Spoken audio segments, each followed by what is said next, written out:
lulusan SMA, ya kan? Lagi apa? Kalau bahasa anak sekarang itu lagi bucin-bucinnya. Senang benar lihat cover itu ya. Lah iya kan, nah, ngerti kan maksud saya? Iya. Dia datang ke toko buku, Bang. Datang ke toko buku, ya kan ya. Terus, wah ini apa ini? The Art of Loving, ya kan? Nah, terus dibaca lah sama dia. Apa namanya? Blurbnya ini. Setiap hati dipenuhi oleh hal-hal yang menggugah, mengharukan dan berdasar kenyataan, ya kan? Kayaknya ini cocok ya. The Art of Loving. Padahal isinya ini kan filsafat. Ini buku berat, ya kan? Yang terjemahannya aja sulit dipahami, ya kan? Yang bahasa Inggrisnya sulit dipahami. Nah, itulah buku itu menariknya di situ.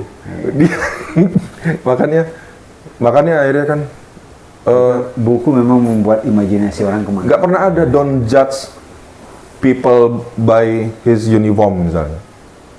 Jangan menghakimi orang dari pakaiannya. Nggak pernah ada kan istilah itu. Istilah yang muncul adalah don't judge book by its cover. Buku kan? Buku. Itulah gitu. Buku. Padahal untuk mengkiaskan manusia kan? Iya. Gitu. Jangan menilai orang dari misalnya tatonya atau apa mukanya gitu. Yang dipakai don't judge book by its cover kan? Cover buku. Jangan menilai buku dari covernya aja. Itu menariknya buku tuh, Bang. Itu yang aku temukan menariknya buku itu. Iya, Harun Ar-Rasyid membangun Baitul Hikmah ya. Dengan uang yang lumayan besar. Bahkan kemudian membayar para penerjemah untuk menerjemahkan buku-buku Yunani, filsafat-filsafat Yunani, yang itu penerjemah itu diongkosin dengan emas seberat kertas terjemahannya. Luar biasa. Kan gila kan? Berarti mereka memang ngerasa penting banget lah. Iya. Ya kalau satu buku ini lebih sekilo dia dapat emas. Iya. Itu kalau udah punya komputer waktu itu dibikin sama dia spasinya ganda kan. Halamannya banyak. Lembarnya makin banyak, Bang. Dia enggak spasi single itu. 12. Times New Roman. Itu luar biasa itu cara bayarnya itu. Saya baru denger juga itu. Iya kan? Iya. Jadi itu tadi lah. Makanya cara menghancurkan peradaban juga kebalikan tuh. Buku juga. Buku juga dulu yang yang diajar. Kan? Dimasukin ke sungai kan? Menghancurkan memori publik. Iya. Itulah menghancurkan bukunya. Arti menghancurkan negara, hancurkan buku, membangun negara. Iya. Dia lewat buku. Nggak bisa. Nah sayangnya di mana-mana, saya nggak tahu apa perasaan saya aja ya. Kayaknya sih pejabat yang ditaruh di dinas perpustakaan tuh orang buangan kadang-kadang. Ya apa namanya? Bukan jabatan buruan lah gitu ya. Iya. Ya karena mungkin anggarannya itu, Bang. Ya anggaran kecil kan. Berarti kan belum ada sebenarnya komitmen negara ya? Belum ada. Untuk menjadikan buku sebagai prioritas kan? Belum ada. Jadi basa-basi aja mereka tuh, membuat gerakan literasi nasional, gerakan literasi mungkin daerah. Kalau gerakan-gerakan itu kan cara negara itu bertanggung jawab lah. Yang paling jadi kita berharap kan publik itu tanggung jawab secara formal ya. 1 sampai 10 gitu ya. Terhadap kerja-kerja pemerintah gitu kan. Tapi gerakan-gerakan itu mungkin kan ya dari 1 sampai 3 gitu kan. Ya pasti belum maksimal lah. Ya kita berharap kan 1 sampai 10 kan. Dia mencapai 3 gitu. Ya literasi ini kan satunya membaca. Ya. Nggak bisa langsung action kan? Nggak bisa. Ya membaca itu literasi dasarnya. Dan sebenarnya gampang sih. Gelontorin aja dana untuk kalau ini ya pikiran-pikiran kita yang bukan bagian dari pemerintahan ya, Bang. Ya udahlah, gelontorin aja lah berapa gitu untuk penerbitan gitu kan, dikurasi buku-buku itu di lokal-lokal aja. Saya nggak ngomongin Indonesia itu terlalu luas ya, di beberapa kabupaten gitu kan, tulis buku tentang hal yang menarik di kabupaten itu. Diajarkan dalam kurikulum lokal. Jadi nggak percuma gitu loh. Tulis tentang metro, umpamanya iya. Metro. Sewaktu-waktu nanti kita punya orang peneliti yang ganas gitu lah ya. Dia ingat waktu SMP dulu pernah disuruh tugas ngeresensi buku tentang pasar metro misalnya gitu. Ternyata ketika dia jadi peneliti, ya di masa depannya lah ya, dia keingetan buku itu kan. Muncul lagi kan buku itu kan gitu. Muncul lagi buku itu. Jadi banyak lah yang harus didiskusikan dari buku itu. Entitas, kalau dan anehnya itu ya, buku itu punya macam-macam kiasan-kiasan gitu. Kayak buku itu jendela dunia. Terus ya tadi saya bilang don't judge book by its cover gitu kan. Jangan menilai buku dari sampulnya gitu kan.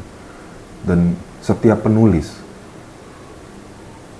bahkan pembaca buku ya, dia itu bisa loh bikin quote-quote itu yang baru sama sekali. Maksud saya pembaca yang aktif ya, dia bisa loh tanpa harus meniru quote yang sudah ada gitu ya. Dia pasti bisa loh. Itu kenapa? Karena yang kita baca itu adalah hasil produksi, Bang. Hasil produksi pikiran. Iya kan? Bentuknya itu teks. Itu kan mendorong kita untuk memunculkan teks yang baru. Itu secara secara alamiah lah. Secara alamiah. Karena ya baca buku pasti memperkaya diksi lah. Iya, pasti itu kan. Kayak misalnya kita makan nasi gitu ya. Itu kan hasil produksi juga ya. Itu kan jadinya bukan nasi lagi kan. Iya kan. Sebagian jadi sebagian jadi energi. Jadi pertumbuhan kan. Iya, jadi energi, jadi. Nah, kalau buku itu anehnya, ketika dia dikonsumsi, dia jadi teks lagi loh. Iya kan. Dia nggak akan pernah Abang selesai. waktu bikin tugas kuliah lah, misalnya skripsi dan sebagainya itu, baca buku kan. Itu jadi teks lagi kan? Jadi skripsi itu jadi teks lagi kan? Dan kita harus punya pikiran baru juga di situ kan? Gak mungkin kita cuma kumpul-kumpulin cuplik-cuplik kan? Kita pasti narik kesimpulan tuh, yang itu kesimpulan tuh murni dari kita kan? Pendapat si A begini, pendapat si B begini, titik temunya di mana? Gitu. Tapi idealnya diterapkan di tempat kita ini harusnya kayak gini. Ya? Iya. Nah makanya itu kadang-kadang pastilah saya yakin setiap orang itu tahu lah ya fungsinya buku itu tahu. Tapi kan kita itu tidak berharap buku itu hanya berfungsi kepada individu ya. Kita berharap buku itu ada gerakan yang besar, yang mewah gitulah ya, yang mewah gitu di kota yang kecil punya kita ini gitu kan, di metro ini ya, yang diinisiasi oleh pemerintah dan komunitas ya, yang semua orang itu bisa gabung di situ, bisa bergerak di situ gitu. Kita berharapnya itu kan seperti itu gitu loh ya. Makanya tapi tinggal gimana ini memanfaatkan sarana prasarana yang sudah ada ini. Di tiap kelurahan, kantor kelurahan ada rumah pintar ya. Terus di beberapa kecamatan saya lihat itu ada perpustakaan kecamatan apa gitu namanya. Gitu loh. Itu kan sarana prasarana kebudayaan. Dalam pandangan saya itu kan itu sarana prasarana kebudayaan. Nggak tahu juga ya. Pemerintah ini kan lebih senang ngelihat datang ke Banyuwangi, datang ke Bandung, datang ke kota-kota lain atau daerah-daerah lain, kemudian ngelihat, kemudian mencontoh. Pikir dia, kemudian dia bangun di daerahnya. Nah itu yang akhirnya kehilangan spirit kan, karena dia nggak punya imajinasi sendiri tentang kotanya. Saya tuh ngebayangin kalau seandainya di basisnya adalah pengetahuan dari buat baca buku gitu ya. Imajinasi dia kan lebih terkonsep, lebih detail. Kan beda. pada saat orang datang ke satu tempat ngelihat gitu ya, kemudian dia pandangin tuh, kemudian dia replikasi di daerahnya kan, beda benar dengan dia punya informasi cukup tentang bangunan itu kan, atau tentang sesuatu yang ingin ditiru tadi kan. Kayak misalnya gini, buku tentang ini apa, tentang jejak anak kolonis gitu lah ya. Di perpustakaan itu ada berapa biji sih? Itu kan juga persoalan. Bagi saya ya, itu persoalan. Ini bukunya Mas Ahmad Muzaki, rekam jejak menyusun riwayat kota. Ini ada berapa biji? Nggak tahu. Ya kan? Nah maksud saya, buku-buku tentang metro itu diperbanyak. Walaupun misalnya ini ada 50 ya eksemplar ya, 50 eksemplar jejak kolonis apa ininya kian, disimpan di perpustakaan. Nah setiap orang itu tidak akan, maksud saya, baca apa, Bang, di perpustakaan? Oh, baca bukunya Kian. Itu masih ada banyak di situ. Itu mendorong kan? Mendorong untuk membaca buku yang sama loh. Gitu loh. Tapi kalau cuma ada 1, ada 5, ya gimana ya? Dorongan itu akhirnya, nantilah gantian, nanti ditinggalkan toh. Ditinggalkan. Ini dalam konteks saya berbicara pengetahuan lokal ya. Pengetahuan lokal gitu. Pengetahuan lokal. Jadi kalau kita mau menyebarkan ide-ide itu, ya pelurunya harus banyak memang. Di senjata kan, senjatanya kan perpustakaan tuh. Ya harus ada banyak buku tentang metro di situ. Oh, apa namanya? Yang nulis masih sedikit. Kalau yang nulis masih sedikit, berarti eksemplarnya diperbanyak. Iya, bukunya. Ada orang 5 yang nulis tentang metro misalnya. Satu tulisan, satu buku itu ada 30 biji misalnya. Ada 150 biji, ada 150 buah ya, eksemplar kan, dari 5 judul yang berbeda. Saya Gitu. dengar buku-buku yang diterbitin paling banyak 50 eksemplar. Belum untuk penulisnya. Kan sayang kayak gitu. Sayang. Jadi kalau mau didorong itu ya harus harus apa namanya? Pelurunya juga harus banyak. Ya itu karena satu contoh konkret ya, karena orang metro mungkin kurang referensi, kurang bacaan. Selalu ngomong tunggu di tengah-tengah metro yang kemarin kita itu selalu diomongin tunggu metrem gitu. Tapi itu saya tulis di laporan saya itu ini Bang, legenda. Jadi legenda itu kan nggak harus ini cerita. Dan mereka lebih percaya legenda tuh kan.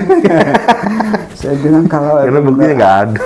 Benar di sejarah masa tugu sebesar itu nggak ada fotonya, ya orang nyangkul aja ada.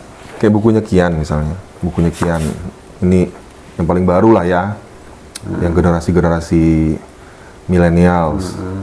Ini misalnya iseng gitu, saya dapat duit entah dari mana, saya lombain gitu ya, meresensi buku Kian ini gitu ya, jejak kolonisasi Sukadana gitu. Bisa aja dong, hadiahnya berapa gitu, pemenang 1, 2, 3. Terus gimana caranya peserta itu mau antusias kalau di perpustakaannya cuma ada 2 misalnya kan? Ya kan bingung Bang. Orang Pak Lukti aja bingung, di mana Bang dapat buku ini? Ya. Menghubungin pembelinya. Bisa juga bingung dapat ya kan? Dia mau beli. Iya. Dia mau beli. Gimana dong? Gitu loh. Kalau di perpustakaan cuma ada 2, ada 3.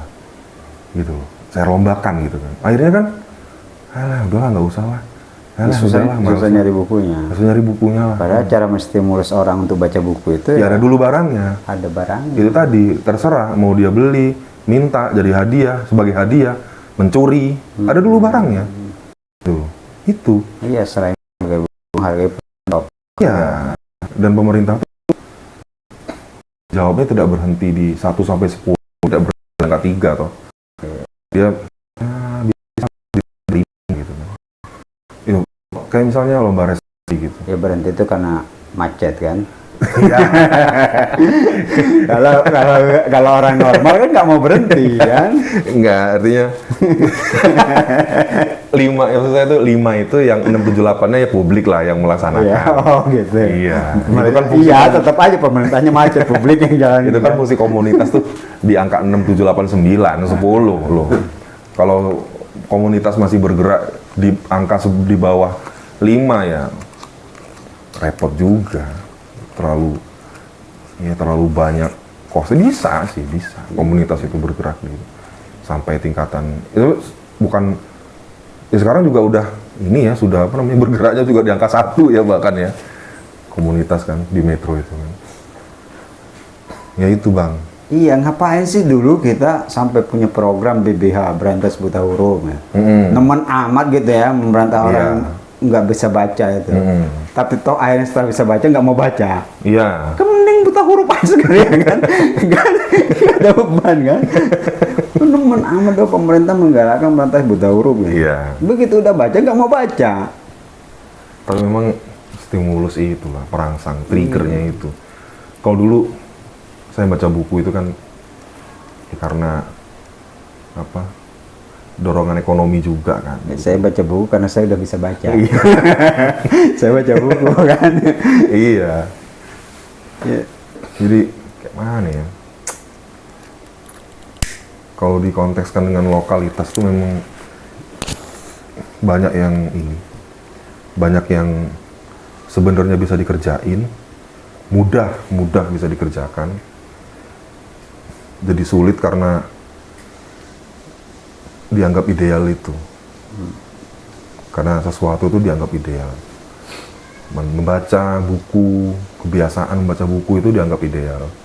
Gitu. Walaupun sebenarnya juga digital books itu saya yakin di Metro ini banyak lah ininya. Walaupun belum ada penelitian ya tentang itu. Tapi beberapa kawan yang saya tahu tidak terlalu concern di isu-isu literasi itu kalau lagi diem itu megang HP, saya pikir main game. Baca buku tanya. Baca buku. Beberapa kawan yang ya ada yang PNS, ada yang ya kerja di perbankan gitu ya. Iya baca buku gitu ya. Atau jangan-jangan yang pakai audiobook juga ya? Bisa jadi gitu kan. Karena udah ada banyak novel tuh. Banyak banget. Video, Spotify. Iya, banyak banget. Dan itu yang seumuran kita ya, Yang di bawah kita itu pasti mereka pengetahuannya lebih dari kita gitu. Yang di bawah, maksudnya yang lebih muda dari kita itu kan pengetahuannya lebih dan daya jelajahnya di dunia internet itu kan luar biasa mereka. Luar biasa gitu ya. Saya lihat udah banyak di saya cari di Google audiobook ya kan. Bahkan aplikasi novel berbayar itu kan banyak. Saya aja pernah kejebak tuh. Iya. Karena penasaran. Baca. Daripada saya nunggu besok, saya beli. Ujung-ujungnya lebih dari 120.000. Oh kayak gini kan beli bukunya kan. Nah kejebak, penasaran nggak selesai panjang bener kan. Akhirnya lebih mahal daripada beli buku fisik.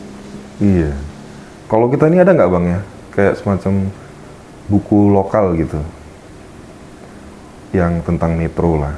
Tapi bukan yang detail. Kalau ini kan kompilasi. Bukan sejarah, bukan sejarah lah ya. Bukan sejarah gitu ya. Kalau ini kan buku-buku yang sudah ada itu kan dia kompilasi cerita. Misalnya hikayat-hikayat. Ada sih dulu. Yang diterbitin Grasindo, grup Gramedia.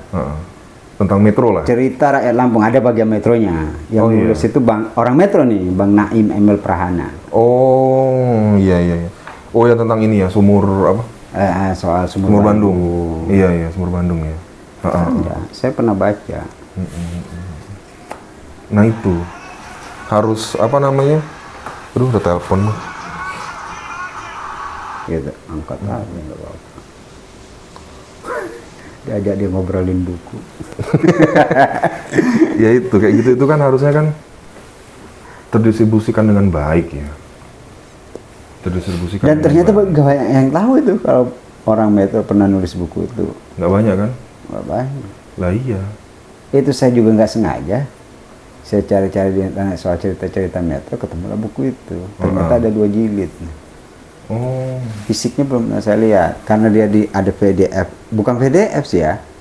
Di internet itu ada beberapa lembaran yang difoto gitu. Oh iya.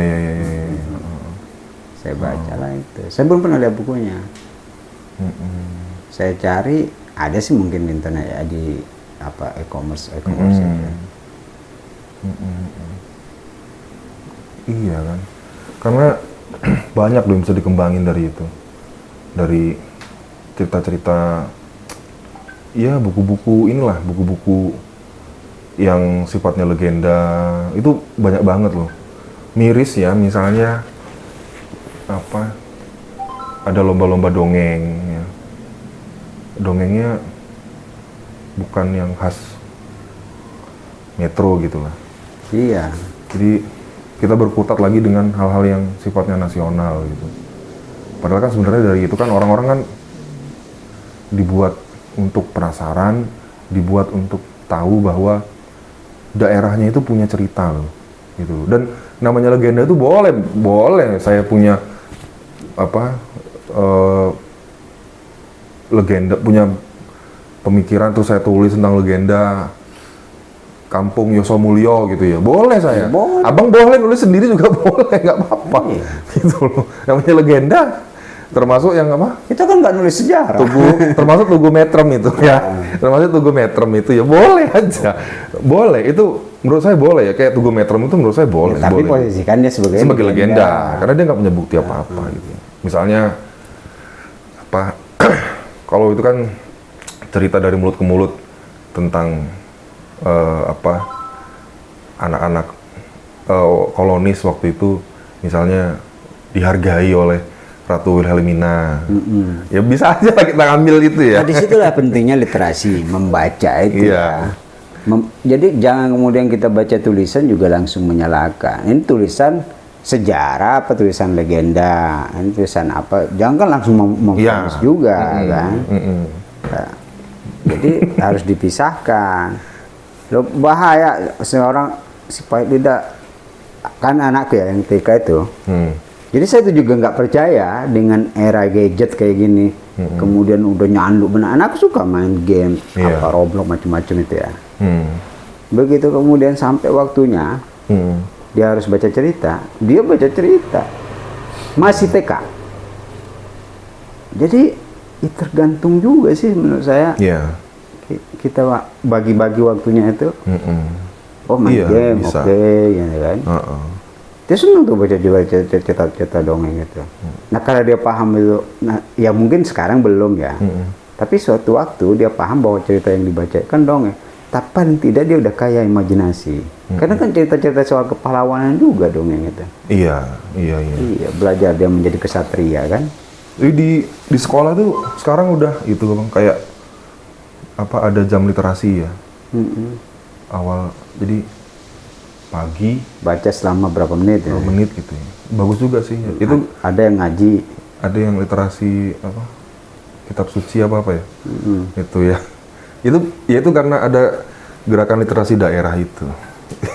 Gerakan literasi sekolah kayaknya. Ya itu masuk ke dalam format namanya gerakan literasi daerah. Ya, bagus.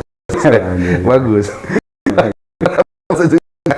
Bagus. Jadi apa kan bagus deh, nggak ada sama sekali. Seperti itu. Anak-anak itu tahu buku juga bukan dari sekolah aja. Ya, ternyata di rumahnya gitu ya ada buku yang dibaca sama bapaknya dia ngeliat bapaknya baca buku, terus dia juga baca buku. Nah itu stimulus juga tuh. Iya. Terus kita juga berharap lagi tidak tahu buku atau bacaan dari sekolah dan rumah saja, tapi dari publik. Orang-orang datang ke perpustakaan rame-rame gitu ya. Apa ya? Diperlihatkan bahwa ini loh buku banyak nih. bisa dibaca gitu kan. Saya lupa era berapa sih ya. Keren banget loh nenteng buku itu. Sekarang kayaknya enggak. Saya masih kuliah itu keren masih. Iya. Sampai apa pundaknya kayak mau patah ya karena tasnya isinya buku. Kalau ditaruh burak gitu ya. Apa buku? Nongkrong tempat ngopi bawa buku. Iya. Keren banget kan ngeliatnya dulu. Sekarang kayaknya apa masih ya? Kalau di kampus masih lah. Masih ya? Masih. Tapi buku bukan ini. merek HP kan. Tapi buku apa namanya buku-buku kuliah. Kalau dulu kan mungkin buku-buku apa namanya ya non kuliah ya. Kalau pemikiran buku yang tidak di kampus lah kalau udah kutip. Masanya bukunya Amin Rais, bukunya Cak Nur gitu ya, yang lokal kayaknya. Iya. Karena buku Pram waktu masih dilarang. Waktu Enggak, saya nggak pernah mengalami itu. Waktu tempat saya masih susah nyari. Saya udah gampang dapat buku Pram itu udah gampang. Saya masa transisi sih. Tapi harganya mahal. Transisi karena saya 98 ya susah. Iya, karena yang produksi belum ada. Dan masih dicurigai. Iya. Nenteng buku itu mungkin nggak ditangkap lagi, tapi bisa diawasin. Banyak lah kalau mau, Bang. Yang paling kuno itu kan resensi. Sebenarnya Goban itu kan idenya itu kan sebenarnya resensi digital. Resensi yang dibicarakan sebenarnya. Resensi buku tapi dia lewat oral ya. Jadi ya kita lewat buat Goban itu ya. Jadi insya Allah. Jadilah. Sebenarnya banyak ya kayak perpustakaan gitu. Bikin aja kayak mading besar gitu di depan kantornya gitu. Ya udahlah karena pasarnya sekarang kan generasi muda gitu. Generasi muda yang harus ditarik untuk menyukai buku gitu kan. Harus dipaksa ya, untuk sebenarnya ada kemunduran sih ya. Menurut saya masih menarik sih buku-buku begini. Iya. Orang masih ada yang baca koran, masih jual koran ya, walaupun ada beberapa yang udah bubar, Republika ya, kemarin tutup juga kan. Offline-nya tutup. Tapi dulu tahun berapa ya, 2005 apa tahun berapa itu, di tengah taman kota itu. Oh iya, saya pernah tahu itu. Ada apa enggak? Ada, iya, saya pernah tahu. Koran sih. Iya. Dan banyak loh yang berdiri banyak. Iya banyak. Ya karena ada kan, sarana prasarananya ada kan. Ada. Itu loh maksud saya memanfaatkan sarana prasarana tuh, Bang. Ada pocade ya tuh. Iya. Buat aja madingnya kan. Dan anak-anak tuh kan, anak-anak SMP, SMA tuh sebenarnya bisa di-trigger ya, bisa dipicu. Misalnya, itu bikin aja papan besar gitu ya di depan kantor perpustakaan itu. Isinya resensi buku. Udah lah, terserah lah buku apa aja gitu lah ya. Mereka belajar ngetik, bikin apalagi aja. Di stimulus kan kasih. Ada honornya misalnya. Nggak usah banyak-banyak lah. Yang penting yang terpilih aja. Yang terpilih. Di print, dikurasi, sehari misalnya, seminggu misalnya 5 resensi gitu ya seminggu. Nggak usah banyak-banyak lah. 5 resensi gitu ya. Itu tuh dipajang gitu kan. Nanti siapa aja yang dipajang di situ dipublikasikan di medsos, itu bangga loh. Iya nah. Karena kita berharap gini, kalau kayak saya dulu kan. Saya pertama kali masuk koran saya. Iya kan? Saya baca sampai berapa kali entah kan. Iya kan? Padahal udah saya baca kan. Iya. Saking bangganya. Karena gini Bang, resensi itu tuh salah satu cara yang paling mudah sebenarnya untuk memuliakan buku dalam pandangan saya ya. Itu paling mudah banget itu. Nah sekarang berharap misalnya kita itu menulis resensi buku, berapa koran yang masih ada resensi bukunya, nasional lah gitu, lokal gitu kan, berapa koran sih? Hampir udah banyak yang tutup kan resensi buku tuh. Itu. Terus yang kedua, saya kirim tulisan, dibalas emailnya, mohon maaf kami tidak menyediakan. Iya. Sakit hati ya. Yang koran-koran online, media-media online. Sedikit juga yang menyediakan ruang untuk resensi buku itu. Kalau yang cerpen, puisi, esai banyak. Iya. Banyak. Kalau yang resensi buku sedikit sekali. Nah, Jawa Pos masih Jawa Pos. Kompas kayaknya kadang-kadang. Koran Sindo masih, resensinya. Koran Sindo masih. Media Indonesia udah. Padahal dulu itu Tempo majalahnya ya. Tempo majalahnya. Lumayan lah masih. Tapi kadang-kadang masih ada sih di koran itu, di koran Tempo resensinya. Ya tapi sudah tidak sebanyak dulu dan tidak semudah dulu. Koran Tempo aktif masih online ya? Masih. Kalau Cetak juga masih kayaknya. cetak ada tuh. Tutup ya? Tutup ya? Gak tahu Sindo, masih nggak korannya? Masih. Nah itu banyak lah. Kayak di Metro tuh perpustakaan, di Pocadi, dibikin lah yang bagus gitu ya. Resensi minggu ini gitu ya. Anak-anak SMP, SMA, suruh mereka tuh berusaha. Diketik, di print, dikirim ke perpustakaan. Diketik, di print, kirim ke perpustakaan. Ya, nanti dipajang gitu loh, ditempel. Tempel kan Kalau banyak diseleksi.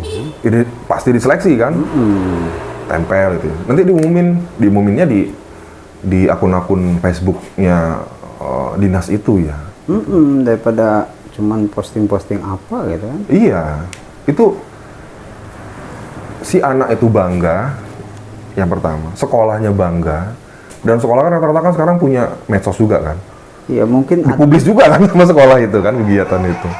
dia gitu juga loh. mungkin admin perpustakaannya ya. Seharusnya Iya. posting buku juga ya. Apanya? Paling enggak belakangnya inilah ya. Iya. Posting buku. Ini banyak loh bang. Kalau Atau mau posting apa sekarang? nggak tahu saya udah nggak. Nah sebenarnya perpustakaan ini udah keren sih menurut saya. Tapi terjadi lagi kemunduran. Dulu sebagai ruang baca udah pasti kan. Iya. Nah mereka punya program ngopi, ngobrol seputar literasi. Nah awalnya kacau balau tuh, karena nggak lagi ngobrolin soal isi perpustakaan itu kan, udah ngomongin masalah kesehatan lah, ngobrolin masalah mau macam-macam lah pokoknya. Ya mereka hubung-hubungkan dengan literasi kan. Iya. Padahal sebenarnya dulu ada teras kan, teras literasi. Iya. Yang terus sekarang dikasih bangunan apa gitu saya lihat ngopi. Artinya dari cara memuliakan buku sebagai bacaan udah selesai, mereka udah naik ke level membincangkan buku kan. Iya. Itu. Nah sekarang off lagi kayaknya. Ya itu. Gimana ya? Nah, kita mulai aja kita goban ya apa Kita sendiri aja. goban Ya. direncanakan sebulan sekali per minggu. Sebulan sekali dulu. Sebulan sekali dulu lah ya, biar kita nggak nemen-nemen amat gitu. Ntar kita malah capek sendiri karena memaksakan diri. Iya. Oke deh. Tuan rumah goban. Ya enggak lah. Bang Rahmat lah tuan rumahnya. Oke, sama-sama tuan rumah aja kita biar nggak ada yang tamu masalah buku ini kan. Oke.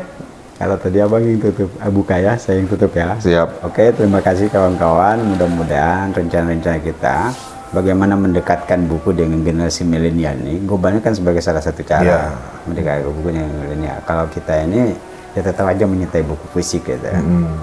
Ya mudah-mudahan dengan begitu kita harapkan berdampak. Orang juga bisa memuliakan buku, minimal dengan membacanya, mendiskusikannya dengan kawan-kawannya walaupun dalam jumlah terbatas. Sekali lagi terima kasih. Wassalamualaikum warahmatullahi wabarakatuh. Waalaikumsalam warahmatullahi wabarakatuh.